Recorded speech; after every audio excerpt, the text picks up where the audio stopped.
Good morning, y'all.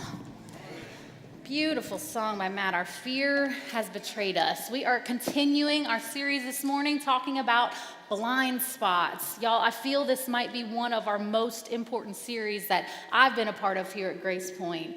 With this series, we are taking our knowledge and insight and we are actually applying it to our lives. This is very practical. In the series Blind Spots, we are asking, what are our hidden biases? What are our hidden prejudices? We are admitting to ourselves that we actually have them. We are admitting to each other that we actually carry these things. And so we're looking at a few of our major biases that we both carry individually and that are also out there systemically and corporately. And this is good work for us, yes? Yes. Now, speaking literally of blind spots, two examples I wanted to start off with this morning. I promised Ben that I would no longer use them for sermon examples, at least for today. So I give him that. So a couple of months ago, the kids and I were driving to Atlanta for my cousin's funeral. We had to go down and back in one day, and so it was a lot for all the reasons. And a couple of things that I think you should know about me is that I drive in the passing lane consistently. I just stay over there. I like to drive fast. I drive just right above the speed limit, a few miles above the speed limit. But I stay in that left lane, and this large semi was in the right lane. And he basically merges over into the left lane and literally almost runs us off the road. And so we skid over onto those side bumps that are supposed to wake you up. We call them street whales. That's a story for another time. So we hit those things. We come back over. The kids are screaming. I'm yelling. I'm angry. All these things. So I calm down. I take a deep breath. And I get that little number off the back of the truck. 1-800, how's my driving? I'm about to tell you. I can't help it. This is me. So I call, and I got a guy on the phone who's probably a supervisor to some extent, and I'm telling him the situation, and he's like, ma'am, I am so sorry. I'm so glad you are okay. One thing I need to tell you is this size truck basically has a large blind spot. In fact, the size of the blind spot for this size truck fits a small size Cadillac in it. Y'all, I drive a used Cadillac. So I'm like, okay, let me take a deep breath then. My frustration needs to calm. So basically you're telling me this driver probably looked, but he couldn't see me because his blind spot is so large, it fits a whole car inside of it. So I think about then how this applies to us and what we're talking about today. That analogy could be that you and I are trying our best to live our lives unbiased, but it's possible that our blind spot is so large that it fits an entire human in it, right? May we be aware. Another example, I was driving just about a month ago, very quickly again. I was on my way to a meeting. I was on the phone with Ron Miller, and these two cars were in front of me going very slow, like unbelievably slow underneath the speed limit, okay?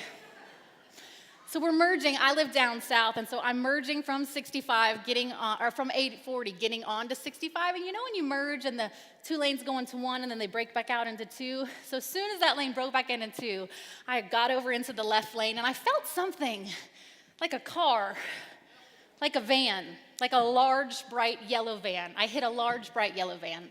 I'm okay, they're okay, so you can laugh. Yes. So I then become a very safe driver. I'm like, wait a second, Ron, I have to get off the phone. I'm looking all around. I had to merge all the way back over onto the berm. Got the car, followed me. We merged over. I got out of the car. I checked on them. I checked on our cars. I called the police. I called Ben. Ben was so nice. He really was. So I said, literally, Ben, I'm so sorry. And he's like, it's okay. He was very gracious. He said, it's really easy to miss a car, a large yellow van like that. But the point is, I didn't even look, y'all.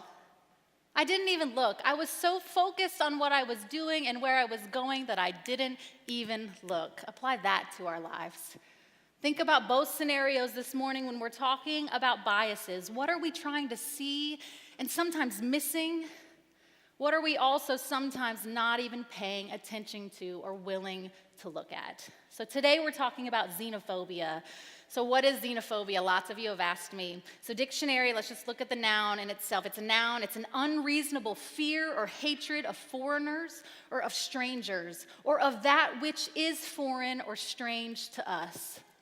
So it's the dislike or fear of people from other countries or other religions. It describes attitudes, prejudices, or behaviors that reject, that exclude, and often vilify people based off of the perception, see, it's all about how we see, based off the perception that they are outsiders, that they are foreigners to us, to our community, to our society, to our national identity. Xenophobia now, it's often confused with the term racism. It has also often been called racism's evil twin. And the difference is that xenophobia refers to the dislike or fear of something that's different than us. Racism is a belief that one's own race is superior. So while xenophobia comprises multiple aspects, racism is based off of one aspect, one's race. And racism is about power. Racists treat people belonging to one race with often complete disrespect, and they often cause humiliation. And Mickey Scott Bay-Jones is going to come with us here in a couple weeks and talk specifically about racism, but I have to at least mention it today because these things are so intertwined. So xenophobia is this fear then of the other persons who are not a part of your group or of my group. Now our groups, think about them. Our groups can be the people in our neighborhood. It can be the people at our place of worship. It can be people who live in our country. It can be people who have the same racial characteristics that you do. All of these things can be used to indicate one's group. And so our prejudice then is making a decision about something or about someone else without having all the facts, simply based on our own experience or based on hearsay information that we've gathered. Our xenophobia then is when we think that whether we think we have it or not, sometimes it's based off our religion. Sometimes it's based off of what we have been taught in our classes and in our schools. It's been based off of what we have seen portrayed in movies or read in books. Our xenophobia at times and our fears are sometimes based off of what we see or read in the news. And currently, you can admit we are seeing a rise of xenophobic behavior in our country, yes? These two causes are put forward to explain this resurgence of fear and of bias. One of them, the first cause, are the new migration patterns that have developed across the world. In the receiving countries then, like in the US or many other countries who are receiving countries, social groups then in unfavorable positions consider these newcomers as competitors for space. They are competitors for jobs or our public services. This then cultivates a social and political climate that generates xenophobia and racism, as well as nationalism. It demands then that the state provide better protection against those foreigners for our own sake, of course. The second cause of all of this is believed to reinforce xenophobia and racism is globalization. So globalization, it's this process in which people, ideas, and goods spread throughout the world, spurring more interaction and integration between the world's cultures, between the world's governments and economies. And that feels like a beautiful thing, but for some, globalization feels like a loss of some of our individual cultural identities. It feels like a loss, and people become afraid. So in light of this rise of xenophobia, there has been a lot of rhetoric online, but there's also been some beautiful things happening. And I want to show just a quick video that some of you may have seen on Facebook, but if you haven't seen it, let's watch this. Dear President Obama, remember the boy who was picked up by the ambulance in Syria? Can you please go get him and bring him to our home? Park in the driveway or on the streets, and we'll be waiting for you guys with flags, flowers, and balloons. We will give him a family, and he will be our brother. Catherine, my little sister, will be collecting butterflies and fireflies for him.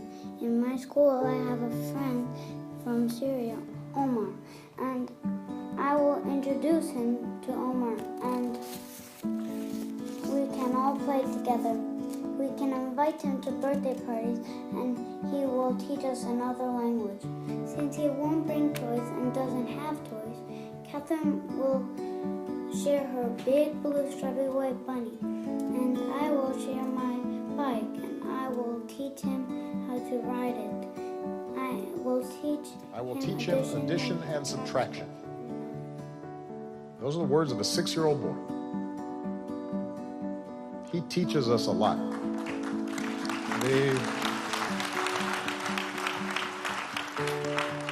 The humanity that a young child can display, who hasn't learned to be cynical or suspicious or fearful of other people because of where they're from or how they look or how they pray.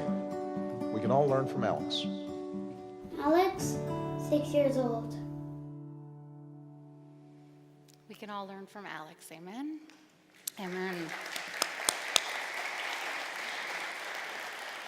So healthy responses. The United Nations was a response to the horrors and to the atrocities committed during the Second World War. The founders of the UN intended this charter to be a vision of what the world should be.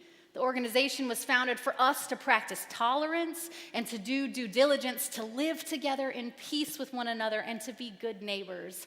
They believed at the time that no Christian, no Jew, Muslim, Hindu, or Buddhist, no one who is true to the principles of any of the world's faiths, no one who claims a cultural, national, or religious identity based on values such as truth, decency, and justice, no one then can be neutral in the fight against intolerance. See, the United Nations emerged from the ashes of the Holocaust in 1945. Anti-Semitism at the time, it caused this xenophobia. So the European populations, they turned their frustrations with their own social and economic problems, they turned them toward the strangers, a situation that is not much different than we are facing today. So the result of that then, though, was 6 million innocent men, women, and children were murdered just because they were Jewish. A crime against humanity which defies imagination. We cannot wrap our heads and our hearts around it. The United Nations was coined to describe an alliance fighting to end that barbarous regime. So in March, I had the privilege of going to Israel with Museum of the Bible. And on our second day in Jerusalem, we visited Yad Vashem, which is this amazing museum that serves as a monument and as a memorial to those 6 million Jewish people who were killed.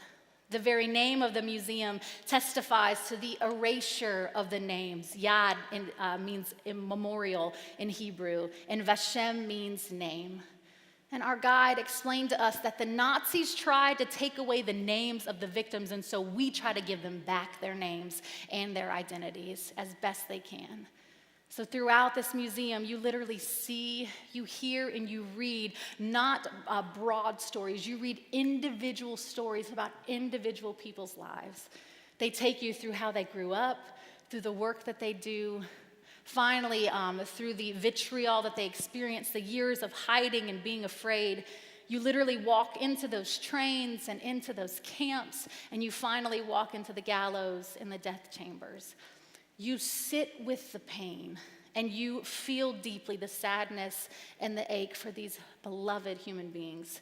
The museum literally weaves back and forth until you end in a beautiful circular room with bookshelves upon bookshelves of books of names. They name these individuals. And then above that, there's framed pictures of women, men, and children. And then there's a huge section of empty bookshelves and empty frames which represent the men, women, and children who they could not figure out who they actually were. This was probably one of the most important places and moments of my life. It whispered so loudly and so fiercely, may we remember, may we learn, and may we change. Elie Wiesel says, no human race is superior. No religious faith is inferior. All collective judgments are wrong, and only racists make them. So we must think hard about our blind spots. In the book that Stan mentioned last week with the same name, Blind Spots, it talks about having this burden of suspicion that certain individuals in every society carry around because they belong to a group whose status is suspect. This burden of suspicion can be crushing then for them. Stereotypes, they do not take special effort to acquire, right? It's quite the opposite. Stereotypes, they are acquired effortlessly, and they take special effort to discount. Discounting stereotypes is not easy because of the general mental processes into which stereotypic thinking is embedded. It is in our minds and our hearts. If we think of our minds then as courtrooms in which trials are held on a consistent basis to decide guilt or innocence, one of the downsides of stereotypes is that they compromise due process. Basically, our minds indict a person before a prosecutor even shows up and arrives on the scene. So consider, How are we xenophobic? Consider just one of many examples, our fear often of other religions, a group identity for which countless people over the centuries and into today have given their lives to and even for. And this despite the fact, see, most of us believe that our religion is the very true one, right? And we believe this despite the fact, realizing that the religion one typically identifies with is a matter often of circumstances. So it's likely that a person who is born in Israel will end up Jewish. A person born in Saudi Arabia will be Muslim. A person born in India will be Hindu. It has to do with circumstances. So what are we afraid of? That's the question we have to keep asking ourselves. More examples that we are or may be xenophobic. Think about the jokes that we tell. Or more importantly, think about the jokes that we laugh at when other people tell them. Often if we laugh, if we think it's funny, it's because we think to some extent it is true. We have to understand that knowledge is power, and that in general we need to keep learning, to keep exposing ourselves. That's like why a trip this afternoon is so important. A trip to go see the different worship places in Nashville. It's a fact-finding mission for us. It's also an opportunity for us to experience humanity and those who are different within us. Things like this can only open us up. I've had plenty of opportunities in my 37 years, opportunities to stretch my soul and my mind and my heart. A few years ago, I was trying to finish up my undergrad, and I was taking a major world religion class online, and this study reminded me, as often it does for others, of the beauty and diversity of our human race and of our search for God.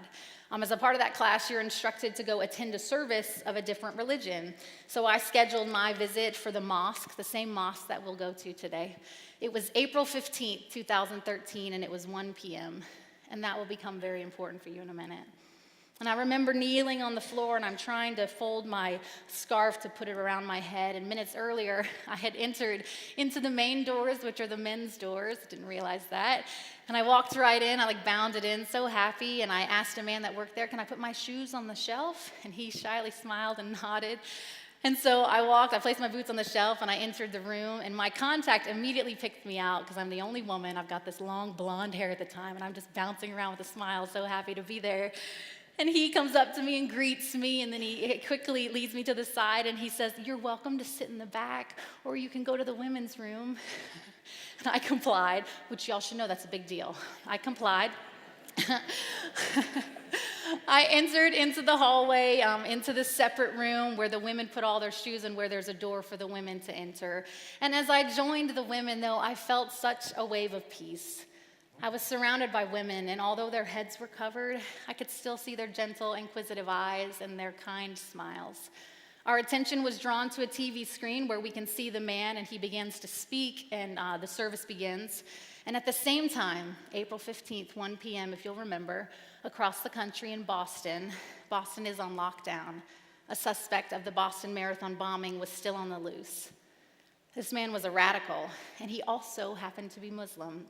So our country in general was grieving, if you'll remember. It was rightfully so, we were grieving. And we were exposed not only by the news of this tragedy, but we were able to see videos and pictures of everything that was happening. And it hit home for us, all of us. And it's in moments like this as if we think that Boston is all of our hometowns. And so we were praying as a nation for resolve and for peace. And so I have found in the midst of extreme emotions that for many of us, we tend to let our guards down. And our guards are there sometimes to protect us, and sometimes our guards are there just like walls, keeping us from having to expand our personal views. So when we let our guards down, this can often be a good thing. But for others, when you let your guard down, your judgment tends to run high. Our prejudices are exposed by our own ignorance. And so that day, as you can expect, many people lashed out on social media against Islam and against the Muslim community in general. These men and women, they were assaulted by words and by harsh generalities, and it was all fear-driven. People said they are all terrorists. They are all killers. They are all anti-American. They should all go home. They are unsafe. They are not us. And that was xenophobia. But in Nashville, where I was, at the Islamic Center, I was experiencing this religion and these people in an extremely profound and different way. I was stretching past my preconceived notions and thoughts. I was pushing past any fear of the unknown, and I was sitting side by side with women who seemed to be reaching out for their version of their God with the same loving devotion in which I reach out for mine. In the mosque, the imam started his sermon, and eventually he begins in Arabic, but he switches to English, and he greets the guest of the service, and he first recites their creed: there is no God but God, and Muhammad is his prophet. And then he said, the essential message of Islam is one of peace. He said, this week we have seen wrong action come from a wrong person. And he explained, as if he needed to defend his beloved religion to his guest, that Islam does not stand for these killings, that Islam does not stand with these men and their wrongful decisions. The imam continued, radicalism in general has no color, no race, no gender, and no religion. And those words quickly expanded and stretched my perspective, and I now want to say them to you, that radicalism has no face, no race, no color, no gender, and no religion. The men who planted these bombs were wrong. They were criminals. They were of sick mind and body. This is something that both the imam and I and all of us agree upon. But there's so much more that I realize that we do agree upon. And I would have never known it had I not entered their holy sanctuary. My heart resonated with his reminder to be a people of peace. My heart resonated with his stand against discrimination, not just towards Muslims, but he said towards any form and to any human. He challenged us to stand up for injustice of any kind, and he ended his sermon by saying, Lord, forgive us of our sins and of our mistakes. We then stood for prayer, and they assemble themselves in rows and stand shoulder to shoulder to pray. So I fell in line. And I stood with these women not because I could recite the same prayers, but because on that day of all days, I wanted to stand in solidarity with the human race. I wanted to stand for shalom, for peace, for ultimate harmony, because our world so desperately needed it. So they recited their prayers in Arabic, and although I didn't know what their words meant, I knew what their posture meant. They stood, hands gently upraised in cupped fashion, heads bowed, and then we knelt together and we bowed low, and I knew that they were showing reverence and devotion to their God. And we did this 3 times, and each time I joined them genuflecting, and each time I stretched more and more and more. When the service was over, slowly the women began to greet us, and 5 of them chose to sit with us. They wanted to keep talking and fellowshipping, and so we did. And we found that we had so much in common. We were women, we were sisters, we were daughters. And with a sincere smile, they asked if I had come for a college class. And I was almost ashamed to answer yes. But I promised them that I would want to come again. I would want to come again. And I told them that I was a pastor at a Christian church down the road. And we spent the next 40 minutes just discussing life and laughing and sharing ethics and smiles. And although life in Boston was at a standstill, my life here was stretching and growing as I experienced peace for 2 precious hours in that mosque. And I committed that day that I would continue to learn and to grow and to stretch long after that class would be over, for our life and our country and our world so desperately needs it. So xenophobia manifests itself in fear. It has forms of negative energy that can ultimately cause warfare and destruction. It seeks to dehumanize human beings. Historically, we know this to be true. We look at what the Jewish people had to face in our world and the horror that Hitler showed us that we have a capacity of doing. And then think about the way of the internment of Japanese Americans happened after World War II or during World War II. How Roosevelt, shortly after the attack on Pearl Harbor, forced and ordered around 130,000 Japanese Americans to incarceration and relocation camps, basically on an unfounded fear of involvement. Fast forward then to 1988 when President Reagan signed into law the Civil Liberties Act, which apologized for that internment and basically chose to give them each a payment for each individual camp survivor. The legislation admitted that the government actions were based on racial prejudice, based on war hysteria, and a failure of political leadership. May we learn from our mistakes. Finally, today, we have political candidates who use xenophobia to paint all Hispanics or Muslims in a very negative light, and we must change. We must face this head on, and we must ask ourselves, how do we fix this? Let's look at the screens at this quote, another quote. He's basically the only person I'm quoting from today, Elie Wiesel. The opposite of love is not hate, it's indifference. The opposite of art is not ugliness, it's indifference. The opposite of faith is not heresy, it's indifference. And the opposite of life is not death, it's indifference. That is our challenge. Let's look at Jesus' words in Luke 10. It's a familiar parable of the Good Samaritan. But I want to think about it today in a fresh light. Just then, a lawyer stood up to test Jesus. Teacher, he said, what must I do to inherit eternal life? He said to him, what is written in the law? What do you read there? He answered, you shall love the Lord your God with all of your heart, with all of your soul, with all of your strength, with all of your mind, and your neighbor as yourself. Love your neighbor as yourself. And he said to him, you have given the right answer, so do this and you will live. But wanting to justify himself, the man, he asked again, and who is my neighbor? Jesus replied, a man was going down from Jerusalem to Jericho and fell into the hands of robbers who stripped him, beat him, and went away, leaving him half dead. Now by chance a priest was going down that road, and when he saw him, he passed by on the other side.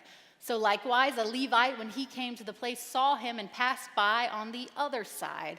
But a Samaritan, while traveling, came near him, and when he saw him, he was moved with pity. He went to him and he bandaged his wounds, having poured oil and wine on them. Then he put him on his own animal. He brought him to an inn, and he took care of him. The next day he took out 2 denarii, gave them to the innkeeper, and said, take care of him, and when I come back, I will repay you whatever more you spend. Which of these 3, Jesus is asking, do you think was a neighbor to the man who fell into the hands of the robbers? He said, the one who showed him mercy. So Jesus said to him, go and do likewise. See, we are always asking, who is my neighbor? Almost selfishly, who is my neighbor? Another blind spot that we have. We're asking, who do I have to love? Who do I have to love? Basically, we're asking, what's the least amount of work that I have to do as an individual? The better question from Jesus is, who do you think the needy man thought was his neighbor? See, we often ask ourselves, is this person really my responsibility? Do I have to get involved with that situation? Is that really mine to do? And then Jesus turns the question, he turns it around and says, you be a neighbor to all people. You be a neighbor to everyone, to those who are different, to those who you think don't deserve it. Go take care of them. Go show them mercy and love them, whoever they may be. Do we get that?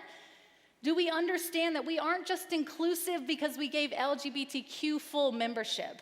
We will be fully inclusive when we are neighbor or see the humanity, the whole human family as our family.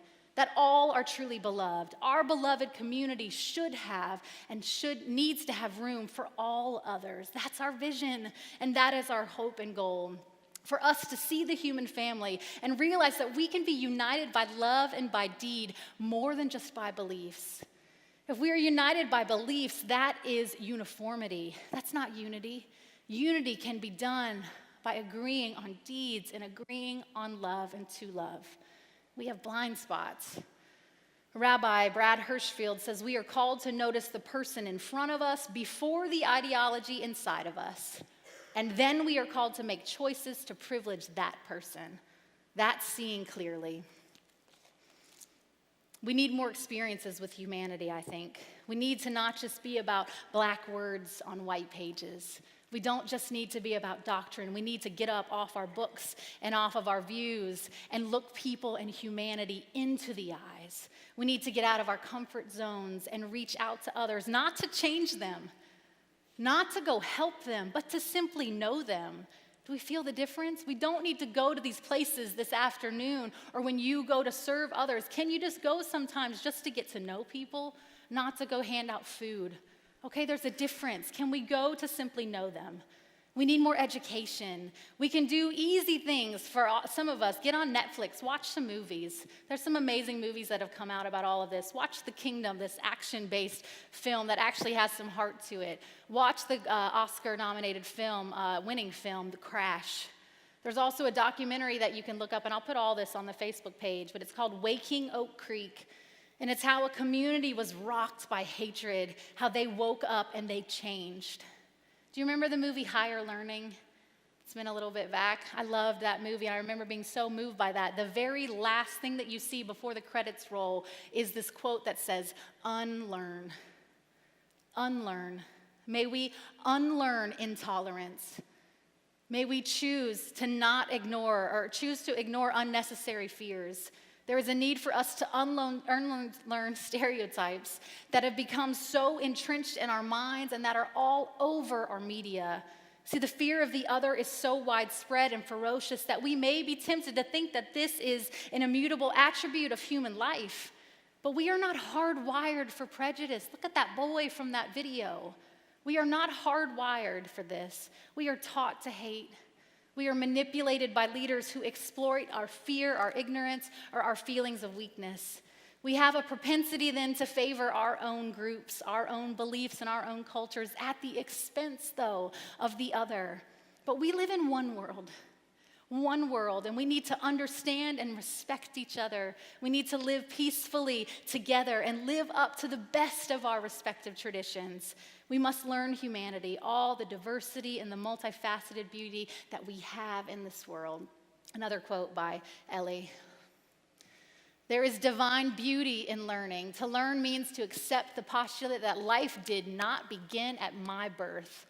Others have been here before me, and I walk in their footsteps, and the books that I have read were composed by generations of fathers and sons, mothers and daughters, teachers and disciples, and I am the sum total of their experiences, their quest, and so are you. See, studies consistently show that we will begin to end xenophobia simply by talking about it. We must discuss things, not only here within this congregation in our church, you must discuss it with your families, with your friends, in our schools, and in our workplaces. We have to start by asking, am I xenophobic? Do I have this blind spot? And if you think that you might, that's okay. What you need to do is first recognize it. And then ask yourself, why are you afraid of this group? Why are they perceived as a threat to you? And then we must begin to continue living out of our ideals. Let us be an example of how to forge a more united and a more accepting world. We must also vote wisely and well. We must encourage legislation that combats xenophobia. We must insist on institutional equality. We must change this legal, cultural, and political climate of hostility and suspicions, especially towards those that are perceived as the other. But we cannot solve our problems until we recognize that we have them. It takes a better understanding of one another's stories, of one another's histories and experiences with the intention of finding a common thread. Do you realize that between 2000 and 2012, Nashville's foreign-born population grew 86%? In 2012, we had the fastest-growing immigration population of any city in America, as increasing numbers of Burmese, Kurdish, Somali, and Sudanese immigrants and refugees began to call this home too. In fact, Nashville has the largest Kurdish population in the United States. Do we know this? On Nolensville Pike, which has become sort of an immigration hub, there's this building called Cafe Asafran, I want to say it right, and it stands as a testament to these diverse communities. It is a gateway into an international and socially diverse district. Cafe Asafran is both a beautiful event space, but it's also home to a collective of nonprofits who offer services in education, legal needs, healthcare, and the arts to immigrants, to refugees, and to the community as a whole. That's a field trip we should take, yes? Let's go down there and let's be exposed. Deepa Iyer is the author of this incredible book that I read this week called We Too Sing America. And it's based off the Langston Hughes poem, I Too Sing America. But she says this, she says, we must make it our responsibility, I love this, to be both disruptors and bridge builders in movements for justice. To be both disruptors and bridge builders in movements for justice.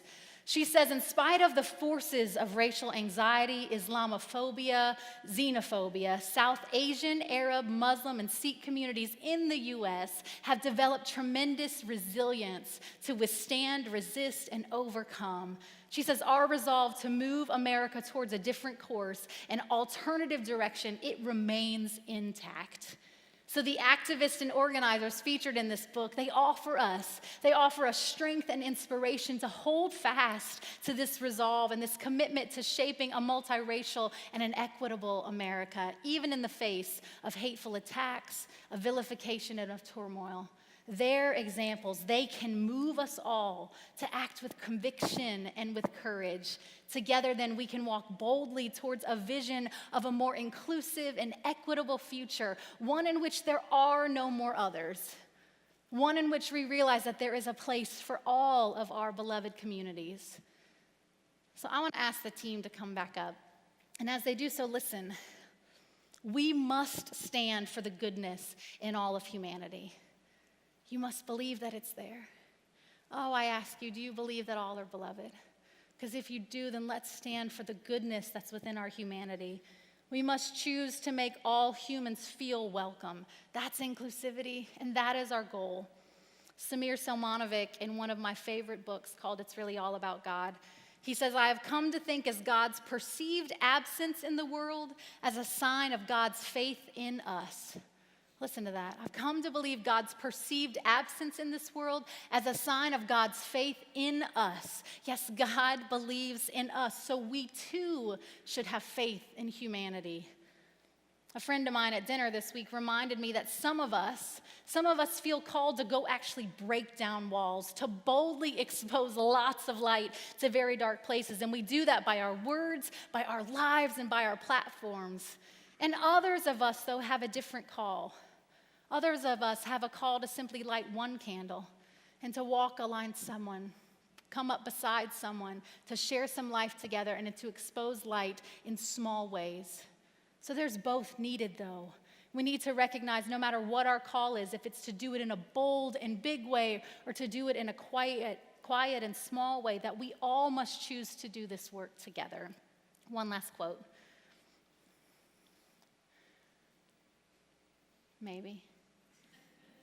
I can read it, just listen. Elie Wiesel, in his Night trilogy, he says, we must take sides. Neutrality helps the oppressor, never the victim. Silence encourages the tormentor, but never the tormented. Sometimes we must interfere when human lives are endangered, when human dignity is in jeopardy. National borders and sensitivities should become irrelevant. Wherever men or women are persecuted because of their race, because of their religion or political views, that place right there must at that moment become the center of the universe. Oh, may our eyes be open to that. But do me a favor, I ask for you to close your eyes for a minute. I want us to focus. I want us to think about, do you see your own blind spots? Are you aware? Are you starting to become aware?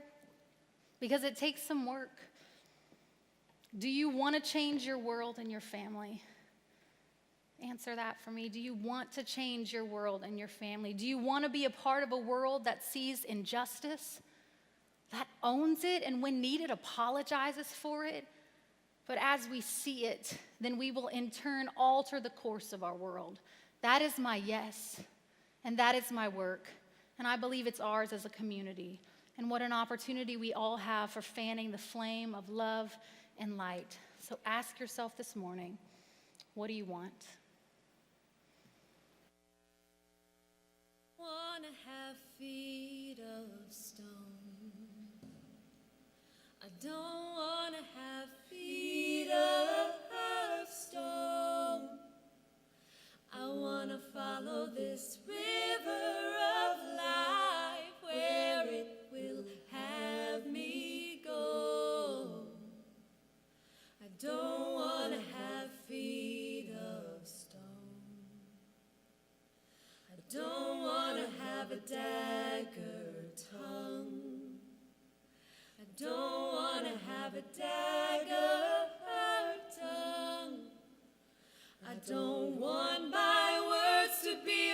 weapon but a healing balm. I don't want to have a dagger tongue. I don't want to have a heavy mind. I don't want to have a heavy mind. I don't want to hold these thoughts that are chains of iron. I don't want to have a heavy mind. I want to have eyes of love. I want to have eyes of love. Count the beggar man's life precious as my own. Offer my back for my brothers alone. I want to have eyes of love. I want to have eyes of love. Would you say amen this morning? Amen. Would you stand with me? I want us to pray this blessing, not only over ourselves, but over our church, over our community, and over our world. May this be our vision and our goal. Say it with me. May we be the blessing today and not the curse. May we encourage one another towards an abundant life.